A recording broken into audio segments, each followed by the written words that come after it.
West Palm Beach, a Florida family who blamed tennis great Venus Williams for a fatal 2017 crash is now blaming government agencies for their loved one's death. Had Palm Beach Gardens, Palm Beach County, the Florida Department of Transportation and others followed an approved road plan, the crash that claimed the life of 78-year-old Jerome Barson could have been averted, according to a lawsuit filed last week. The lawsuit comes 6 months after the Barsons settled a lawsuit they filed against Williams for an undisclosed amount. Since then, the longtime Palm Beach Gardens resident has sold her home in Balliniles for $2.3 million, records show.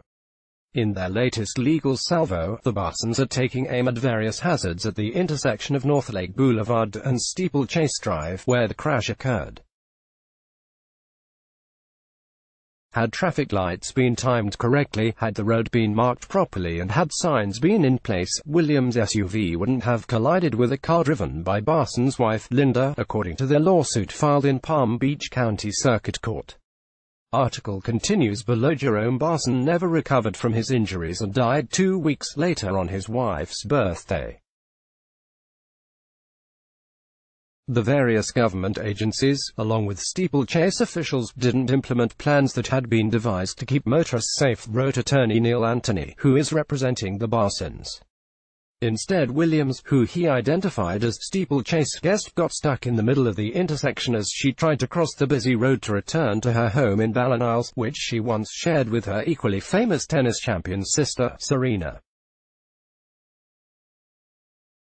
Because there were no road markings or signs, Williams got in the left-hand turn lane even though she wanted to go straight on Steeplechase Drive, which turns into Balliniles Drive on the north side of Northlake, Anthony wrote. When a car turned left in front of her, Williams stopped in the middle of the 4-lane road, he wrote. Not realizing the light on Northlake had turned green, Williams drove forward. That's when her SUV was T-boned by the car driven by Linda Barson. Because the other car cut Williams off, Gardens police said Williams, who owns 7 Grand Slam titles, didn't cause the crash. Article continues below. While Anthony's firm once balked at the findings of the police investigation, he now says negligence by government agencies caused the fatal chain of events.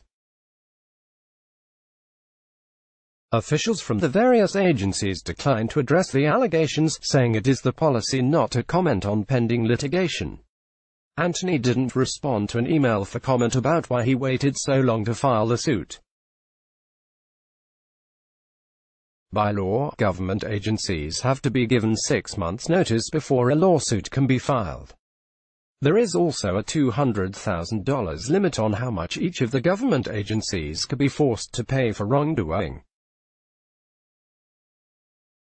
While it is unlikely the Steeplechase Property Owners Association is protected by the state cap, Anthony acknowledged the others he is suing would be.